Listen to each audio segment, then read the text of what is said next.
ein Kind ist kein Kind und zwei sind wie vier.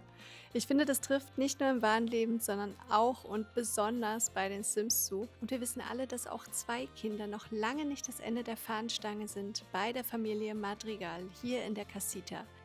In dieser Folge wird es also ziemlich aufregend. Wir werden neue Babys kennenlernen, wir werden mitfiebern, ob alles gut geht und wir werden sehen, ob dieses Kinderzimmer reicht, das hier für sämtliche Madrigalkinder vor ihrem 5. Geburtstag eingerichtet wurde.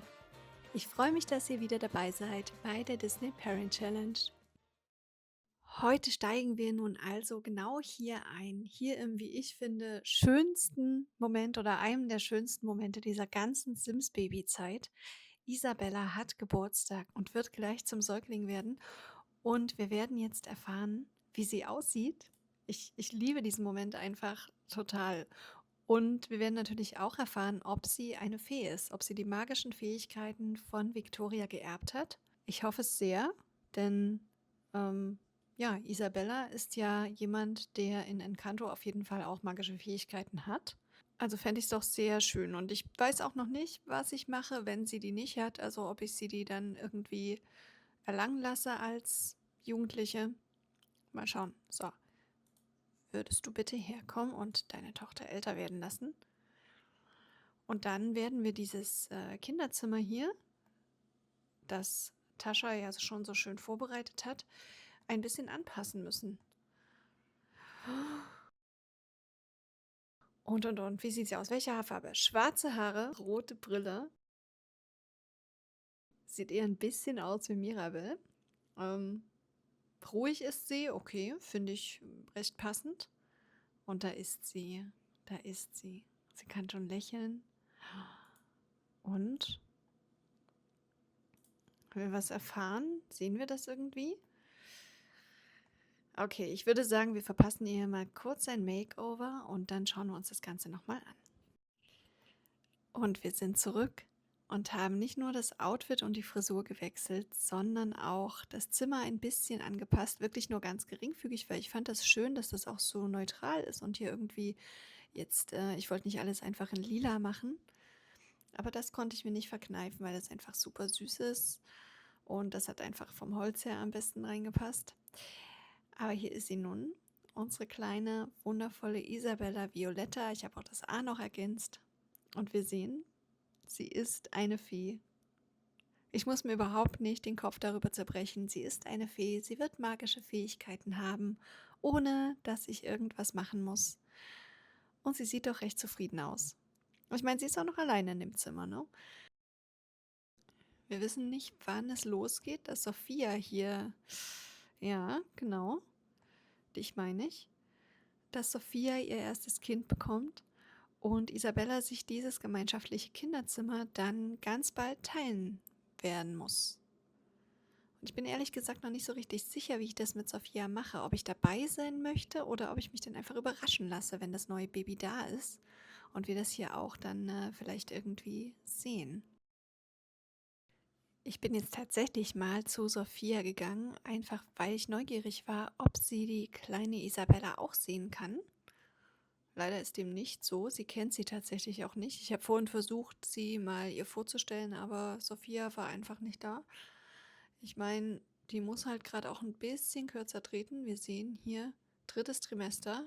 Es geht ganz, ganz bald los. Und auch deshalb bin ich jetzt hier, weil es einfach gleich losgeht und weil ich so, so, so gespannt bin auf das neue Baby. Ja, man merkt, dass ich das einfach liebe in allen meinen Haushalten.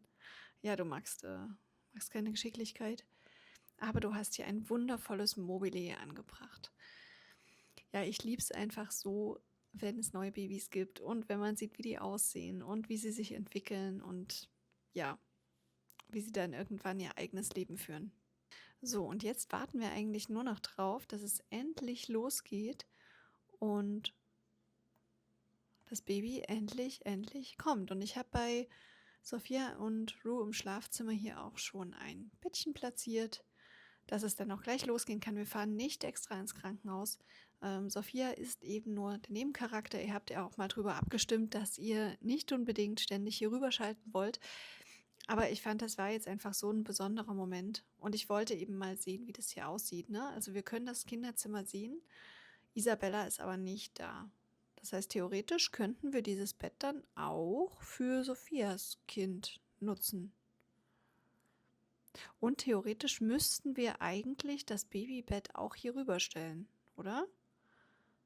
Na, wenn wir sagen, das ist das Kinderzimmer von allen. Oh, das wird richtig, richtig, richtig voll werden. Und es geht los in dieser regnerischen, stürmischen Nacht. Sophia ist super müde. Okay, Entschuldigung, ich korrigiere. Es ist am Morgen schon. Es sah hier gerade so dunkel aus. Ja, es ist wirklich kein schöner Tag. Aber die Wehen haben eingesetzt und ich habe mich entschieden, das Babybettchen jetzt hier doch ins Kinderzimmer zu stellen und würde sagen, es geht los. Oh, und es ist ein Junge. Okay, also wir nennen ihn jetzt Camilo. Ich bin jetzt hier auch nicht besonders kreativ. Ich meine, das sind die Nebenfiguren, die kriegen jetzt einfach die Encanto-Namen. Mit denen machen wir ja dann auch nichts mehr weiter nach dieser Generation. Die leben einfach mit hier. Camilo. Oh, nein. Nein, das gibt's doch nicht. Das ist jetzt ernsthaft. Das ist das 3. Mal in dieser Challenge, dass ich hier von Zwillingen überrascht werde. Es ist okay, also ich meine, gut, das ist jetzt klar, wie wir sie nennen. Die sind jetzt gleich alt, sind sie in Encanto natürlich nicht. So, noch eins, nein. Nicht noch ein drittes. Okay, immerhin. Da ist Camilo. Mann, ey. Sowas aber auch. Ah, ja, genau, nimm gleich den Schirm. Regnet's hier rein oder was? Okay, das ist jetzt das 3. Mal, dass ich hier überrascht werde. Wo ist Dolores? Die steht jetzt hier in Antonius späterem Zimmer. Okay. Und wir haben einen Insektenbefall. Ja, es ist wieder alles auf einmal. Ja, das ist super eklig. Ich finde es schön, dass Dolores ein gelbes Bettchen hat und sie scheint sich hier sichtlich wohl zu fühlen. Ich bin gespannt, was sie für eine Hautfarbe später bekommt. Sieht interessant aus. Ja, ich werde sie auf jeden Fall umplatzieren. Ah, jetzt kann ich sie nicht umplatzieren. Jetzt muss ich hier erstmal diese ganzen Insekten. Komme ich hier jetzt überhaupt ran? Ja, ich finde es auch irgendwie süß, weil ja Sophias ältere Geschwister, Victoria und Oscar, auch zweieige Zwillinge waren. Ratti ist verhungert. Ich habe Rue gerade noch gesagt, dass er den füttern soll. Hier, Futter auf. Der schreibt Witze. Ja, das ist mir hier alles zu viel gerade. Und ich wette, wir können auch jetzt nicht zu Victoria wechseln, weil hier die dummen Insekten sind. Und sie kommt natürlich nicht ran. Ich bin gerade maximal überfordert. Ich möchte einfach nur noch zu Victoria gehen. In letzter Zeit ist so viel passiert. Ich komme überhaupt nicht mehr dazu, meine Gedanken zu ordnen. Unsere kleine Isabella wächst und gedeiht. Und ich dachte irgendwie, es wird einfacher, wenn sie größer wird. Aber es ist alles noch viel anstrengender geworden. Dazu hat Sophia jetzt endlich Nachwuchs bekommen. Das war für uns alle eine Riesenüberraschung. Es sind tatsächlich Zwillinge. 3 Babys. 2 Mädchen, ein Junge. Zwillinge. Das erinnert mich so sehr an unsere Kindheit. Und ich vermisse Oskar so sehr. Oh Mann, ich habe das Gefühl, ich komme irgendwie zu überhaupt nichts mehr. Und Sophia geht es ganz ähnlich. Aber tatsächlich gibt es noch eine Neuigkeit. Ich bin schon wieder schwanger. Ich dachte, wir hätten aufgepasst. Wie soll ich das denn schaffen? Dann haben wir hier 4 kleine Kinder. Sophia und ich unterstützen uns zwar ganz gut, aber ich glaube, das wird ein absolutes Chaos werden. Wie das hier weitergehen soll, frage ich mich tatsächlich auch. Ihr seht, die Küche sieht hier aus wie Sau. Victoria versucht da gerade ein bisschen Ordnung reinzubringen. Irgendwie ist ihr das hier schon nicht gelungen, ich weiß nicht warum. Und sie versucht jetzt hier passend zum Erntefest mal noch ein Festmahl vorzubereiten. Denn ich muss ehrlich gestehen, ihr Stand hat in den letzten Tagen, Wochen, wie auch immer hier die Zeitdimension ist, ziemlich gelitten. Also seitdem Isabella da ist. Ich glaube, ich habe einen Verkauf gemacht. Ja, das sind halt wirklich hier so die Schwierigkeiten der Challenge, alles unter einen Hut zu bekommen. Dieses Elternsein schlaucht. Und wir haben nur ein Kind. ein Kind und es geht hier schon total den Bach runter. Also, ihr habt vorhin gemerkt, ich war bei Sophia total überfordert. Ich bin froh, dass wir hier diesmal keine Zwillinge haben. Gut, was nicht ist, kann noch kommen, ne? Wir wissen nicht, wer hier drin ist. Ich habe mich auch nicht gespoilert oder irgendwas. Allerdings, was ich schon gesehen habe vorhin, als ich bei Sophia war, und das hat mich tatsächlich stutzig gemacht, ist der Stammbaum, wie die beiden im Stammbaum angezeigt werden, Dolores und Camilo. Da steht nämlich, und das ist ein Feature des neuen Royal Packs, das ich mir so viel früher gewünscht hätte. Es wäre so toll gewesen, Arendelle damit zu spielen, aber gut. Ja, ich habe gesehen, Dolores und Camilo sind geheime Kinder. Und wenn man in den Stammbaum geht, ich mache das gleich, ich will mich nur nicht spoilern, weil es sein könnte, dass die beiden inzwischen auch Säuglinge schon sind. Ja, wenn man das von Rue sozusagen aus beschaut, stehen die auch als Stiefsohn und Stieftochter drin. Und ich habe keine Ahnung, warum. Ne? Ich weiß es nicht. Ich habe mit Sophia über wie ist das, Familienerweiterung sprechen oder so, Familienzuwachs sprechen, angeleiert, damit sie schwanger wird und ich das nicht aktiv sozusagen befeuern muss. Und ich dachte aber, hey, die ist verheiratet, ne? Die wird dann von Rue schwanger. Aber offenbar nicht. Und deswegen bin ich super gespannt, wie die beiden aussehen. Wir wagen jetzt den Schritt, wir schauen jetzt in den Stammbaum, ob die beiden schon groß sind. Nein. Na, aber hier ist das, hier kann ich kurz zeigen, was ich gerade gesagt habe. Komische Sache. Victoria ist heute ein bisschen besser drauf. Es ist Reden wie ein Pirattag und außerdem der Geburtstag der kleinen Isabella. Und ich habe mir jetzt extra ein bisschen mehr Zeit gelassen, damit wir nicht nur schauen können, wie die Zwillinge aussehen, sondern eben hier gleich noch den Geburtstag feiern können. Und Isabella ist sogar ein musterhafter Säugling gewesen, natürlich. Was anderes hätten wir nie erwartet von ihr. Und sie wird ein heikles Kleinkind, ja. Das finde ich eigentlich auch ganz passend. Wunderbar. Und da ist sie. Und wow, was ist denn das schon wieder? Ernsthaft? Die Kleine wird zum Kleinkind und wir haben hier eine explosive Funktionsstörung. Ganz klasse. Vielleicht kann der Tanja das mal kurz reparieren. Okay, gut. Toll. Schön, wie viel Geld wir dafür vom Vermieter vom Eigentümer Sim dazu bekommen. Gut, also Isabella ist größer geworden und sieht tatsächlich auch sehr niedlich aus. Mir gefällt die Frisur auch besonders gut. Ich glaube, die werde ich gar nicht ändern, aber natürlich wird es ein kleines Makeover geben. Und ich glaube, jetzt schauen wir uns doch endlich mal an, wie die beiden Zwillinge aussehen. Wow. Oh, ich finde, die sehen also erstens mal, finde ich, sehen die so aus, als ob die Kinder von den beiden sind. Ich weiß überhaupt nicht, was da das Problem ist. Ich finde das, oh, man kann hier sogar ranzoomen jetzt, das ist ja toll. Ja, ich habe Luis, ich konnte es nicht lassen und habe Luis auch ein kleines Makeover verpasst. Ja, also ich finde die super. Ich finde, die sehen richtig toll aus. Es sieht irgendwie ganz danach aus, dass hier morgen die Entbindung ansteht. Ja, so lange dauert es nicht mehr. Und ich traue mich gar nicht, jetzt hier irgendwas anderes zu machen. Ich habe nämlich vergessen, auf die Uhr zu gucken und weiß jetzt gar nicht, wann es dann wirklich soweit ist. Vielleicht machen wir noch einen Essensverkauf oder so.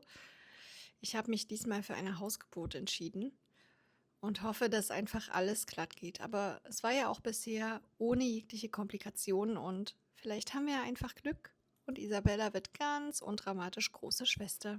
Und es geht los. Mitten in der Nacht haben die Wehen eingesetzt. Und ihr seht hier dieses übervolle Kinderzimmer. Zum Glück müssen die Zwillingsbettchen hier nicht funktional sein, denn ich weiß gar nicht, wie wir das hier sonst alles noch unterkriegen können. Victoria ist jedenfalls hier gerade aufgewacht und ist in den Wehen. Und ich habe hier die Geburtskissen gekauft, aber natürlich geht es noch nicht los. Und wir lassen sie jetzt hier auch wieder ein bisschen, na gut, Hausgeburt starten, ja. Und genau, wir haben uns vorbereitet und wir müssen dann, glaube ich, auch jemanden anrufen. Mal schauen, ob es diesmal klappt. Ja, die Fruchtblase ist geplatzt, genau. Tanja, bitte, mach das mal weg. Und danach kannst du dich von mir aus auch noch ein bisschen ausruhen, bevor es hier losgeht. Isabella ruht sich auch aus und hat diesmal auch ein passendes Bettchen bekommen. Genau, hier ist sie nach ihrem Makeover. Man sieht nicht allzu viel von ihr gerade. Ich bin äußerst gespannt. Und ich habe diesmal mich nicht spoilern lassen, ob es ein Mädchen oder Junge wird, ob das mehr als eins ist. Wir lassen uns einfach überraschen und hoffen, dass jetzt alles gut geht. Und ich hätte es nicht aussprechen sollen. Natürlich kam es hier gerade, ne? Geburtsnotfall. Es könnte einen Wehenstillstand geben. Ach, es wäre zu schön gewesen, wenn es einfach mal geht. Victoria schläft jetzt hier eine Runde und ich hoffe, dass es sich dann schon wieder erledigt hat. Aber ja, wenn wir Pech haben, müssen wir doch wieder ins Krankenhaus fahren. Victoria ist gerade aufgewacht und ich habe es jetzt mal getestet. Wir können das Baby bekommen. Es ist nichts weiter passiert. Wir hoffen jetzt einfach mal, dass es funktioniert. Victoria ruft Nathaniel. Isabella ist übrigens mega sauer. Hier seht ihr sie übrigens in ihrer vollen Pracht. Ja, vielleicht, weil sie gerade nicht im Mittelpunkt steht. Ich weiß nicht, warum sie sauer ist. Sie kann auch nicht richtig mit ihren Emotionen umgehen. Ja, das ist jetzt nicht unbedingt feensspezifisch. Und sie ist wählerisch beim Essen. Interessant. Passt aber auch irgendwie gut, finde ich. Zurück zu Victoria und dem neuen Familienmitglied. Ich bin jetzt total gespannt und ich muss ehrlich sagen, ich bin null vorbereitet, wenn es jetzt irgendwie ein Junge wird oder Zwillinge, Drillinge. Ich bin gar nicht vorbereitet. Ich habe mir einen Namen überlegt, beziehungsweise, ja, habt ihr abgestimmt. Es ist ein bisschen eindeutiger noch geworden, dass ihr für die Encanto-Namen seid. Aber ich gebe auch dieser Encanto-Schwester, diesem Baby, sage ich jetzt mal, noch einen zweiten Namen. Einen passenden habe ich mir überlegt. Einfach damit es zur großen Schwester passt. Es bleibt spannend. Ich finde es cool, dass ich hier gerade nicht nochmal extra jemanden anrufen musste, sondern dass das wirklich Nathaniel allein machen kann. Es ist ein Junge. Natürlich ist es ein Junge. Es ist ein Junge. Ich habe doch Erdbeeren gefuttert. Und jetzt überrascht mich nicht wieder mit Zwillingen, Mensch. Wie nennen wir den? Wie nennen wir den? Ich will den nicht auch Luis nennen. Oder nenne ich ihn Luis jetzt? Und wenn doch noch eine Schwester kommt? Nenne ich ihn Luis? Mache ich das jetzt? Ich nenne ihn jetzt erstmal Luis für Luisa. Und als zweiten Namen Artemis. Das ist nämlich die Göttin der Tiere und der Jagd, die auch mit Stärke assoziiert wird. Ich fand das sehr passend. Und ich traue mich gar nicht jetzt hier zu klicken, wenn jetzt noch ein Mädchen kommt. Wie nenne ich die dann? Und Artemis ist so ein Unisex-Name. Deswegen ist das eigentlich super passend. Ich traue mich nicht. Nein, es ist nur eins. Okay. Gut, es ist ein Junge. Luisa ist ein Junge. Ich muss ehrlich sagen, ich habe jetzt nicht unbedingt ein Problem damit. Und ich würde das, jetzt sieht sie wieder aus wie Zwillinge, ich würde das jetzt einfach mal irgendwie auch annehmen. Ich finde das eigentlich ganz in Ordnung. Aber mal schauen, ob er sich dann auch wie ein Junge kleidet oder nicht. Das entscheide ich dann irgendwie spontan. Oder vielleicht wollt ihr mir in die Kommentare schreiben, wie ihr damit umgehen würdet. Aber ja, die Eltern sind erleichtert und glücklich. Unser kleiner Bruder ist da. Wieso heißt er jetzt Fritz? Hä? Wieso heißt denn der Fritz? Ich hatte hier gerade einen Namen eingegeben. Okay, er heißt jetzt Fritz. Er heißt Fritz, wir werden das ändern, sobald er ein Säugling ist. Ich fühle mich von dem Spiel wirklich mehr und mehr irgendwie veralbert. Seit einer gefühlten Ewigkeit haben wir es endlich mal wieder geschafft, uns alle zum Familienessen zu verabreden. Naja, alle. Oskar, Cassandra und Luis waren natürlich nicht da. Trotzdem war es ein besonderes Erlebnis. Man sollte eigentlich meinen, dass wir uns ständig über den Weg laufen und ständig sehen. Wir wohnen ja schließlich im gleichen Haus. Aber trotzdem schaffen wir es einfach zu selten, uns wirklich alle mal zur gleichen Zeit an einem Tisch zu versammeln. Und selbst das war einfach das absolute Chaos mit 3 kleinen Kindern. Ich glaube, es gab nicht mal eine Sekunde, in der wir einfach alle saßen und gegessen haben. Immer war irgendwas. Einfach verrückt, wie schnell sich unser Leben so sehr verändert hat. Ich habe das Gefühl, ich habe über ein Jahr lang nicht mehr gesessen. Nie hätte ich gedacht, dass dieses Elternsein so anstrengend ist. Besonders mit 2 kleinen Kindern, die ja nicht mal Zwillinge sind. Ich frage mich wirklich, wie Sophia das macht. Wir versuchen uns so gut wie möglich immer noch zu unterstützen. Und die 4 verstehen sich, glaube ich, auch ziemlich gut. Und trotzdem, ich wollte immer eine große Familie, aber ich war jetzt doch wieder überwältigt, wie schnell es ging. Bald erwarten wir wieder Nachwuchs. Dann haben wir 5 Kinder in diesem Zimmer. Ach, langsam zweifle ich an der Idee. Aber es ist so schön. Trotzdem wünsche ich mir manchmal einfach ein bisschen mehr Zeit für mich selbst.